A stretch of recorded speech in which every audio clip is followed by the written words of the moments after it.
নমস্কাৰ বন্ধুসকল, আমি সেই আচাৰটো যে আমখিনি শুকাইছিলোঁ, আমখিনি কাটিলোঁ, হেৰি কৰিলোঁ, ৰ'দত দি থৈছিলোঁ যে টেমাত ভৰাই 2 দিন নিমখত দি পেলাই, অকল নিমখ আৰু পানী দি পেলাই তাতে ৰ'দত দি থৈছিলোঁ নহয়। এতিয়া সেই আচাৰ বনোৱা কাৰ্যটো আপোনালোকক দেখাই আছোঁ হা। প্ৰথমতে মছলাখিনি ধুনীয়াকৈ ভাজি ল'ব লাগিব।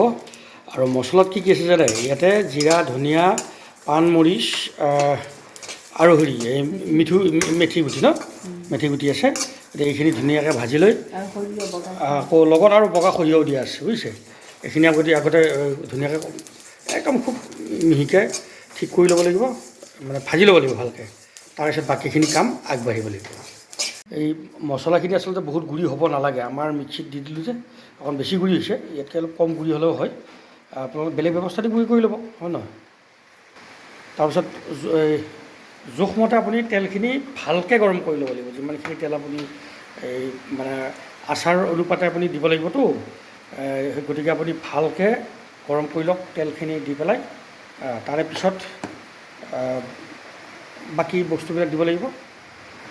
ইয়াতে নিমখ, এই মছলাখিনি দিছোঁ, নিমখ দিছোঁ, হালধি দিলোঁ, ঠিক আছে ন?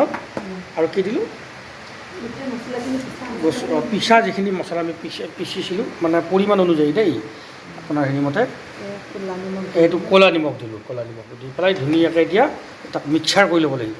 আৰু আমখিনি একদম ৰেডি পজিশ্যনত আছে। আমাৰ আমখিনি শুকাই গৈছে। হা, কি দিছোঁ? হিং অকণমান হিং দিয়া আছে।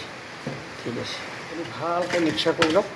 এই বস্তুখিনি যাতে ইটোৱে সিটোৱে লগ লাগে, বঢ়িয়া আছে। একদম মিহিকৈ মিক্সাৰ কৰি লওক। লৈ পেলাই আমখিনি আপুনি ইয়াত ঢালি দিয়ক। এইখিনি আমৰ ঢালি দিয়ক ধুনীয়াকৈ, যিমানখিনি বনায় আপুনি দি পেলাই এই মছলাখিনিৰ লগত আমখিনি ধুনীয়াকৈ মিক্সাৰ কৰক। তাৰপিছত হাতেদি মিক্সাৰ কৰিলে বেছি ভাল।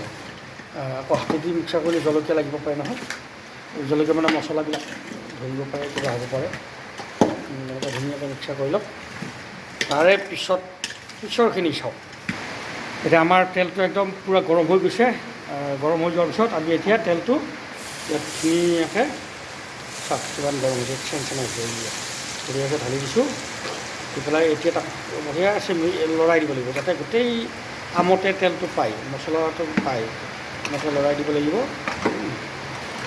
দি পেলাই ধুনীয়াকৈ কৰিব লাগিব, মিক্সাৰ কৰি থাকিব লাগিব অলপ টাইম, নহয় জানো? হৈ গ'ল ন? তাৰপিছত কি কৰিব লাগিব এতিয়া? বৈয়ামত থ'ব লাগিব। হা, এতিয়া নথওঁ, ঠাণ্ডা হ'লে। আৰু জলকীয়াটো দিয়া আছেনে? জলকীয়াটো পিছত দিম, মানে এতিয়া দিয়া নাই। তেতিয়া ঠাণ্ডা হ'ব নহয়। ঠাণ্ডা হ'লে এয়া আগতে আমি কৰি থোৱা আছে কিছু আচাৰ, বেলেগ আচাৰ খাবলৈ। এইয়া কিন্তু বৈয়ামটো আপোনালোকে চিচাৰ বৈয়াম ল'ব দেই। এইটো চিচাৰ বৈয়ামটো লাগে। আগত আমি আমৰ আচাৰ কৰিছোঁ সেয়া। এইটো অকণমান বেলেগ ষ্টাইলত কৰিছিলোঁ যে, সেইকাৰণে দেখুৱালোঁ। এই বৈয়াম কিন্তু আপোনালোকে চিচাৰ বৈয়ামটো কষ্ট কৰি হ'লেও যোগাৰ কৰিব লাগিব। প্লাষ্টিকৰ বৈয়ামত কোনো কাৰণত নথ'ব। যেতিয়া আচাৰটো মানে ঠাণ্ডা হৈ গ'ল নহয়, আপুনি কিন্তু বৈয়ামটো এবাৰ চেক কৰি ল'ব।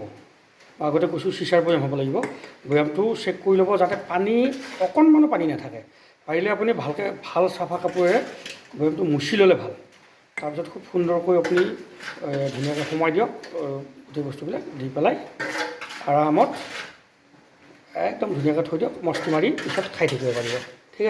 ঠিক আছে বন্ধুসকল, আচাৰটো এইভাৱে আজি তৈয়াৰী হ'ল। গতিকে মিছেছে কৰিছে গোটেইখিনি কাম, মই খালি ভিডিঅ'টো কৰি দেখাই আছোঁ। যি নহওক সকলোকে ধন্যবাদ জ্ঞাপন কৰিছোঁ ভিডিঅ'টো খুব ধুনীয়াকৈ চাই থকাৰ বাবে। আপোনালোকেও কৰিব মন গ'লে, আচাৰ কৰিলে ভাল লাগে খাই, ভাতৰ লগত ধুনীয়াকৈ খাব অকণমান, বা কিবা বেলেগ ৰুটি টুটিৰ লগত খালে ভাল লাগে। ঠিক আছে, ধন্যবাদ।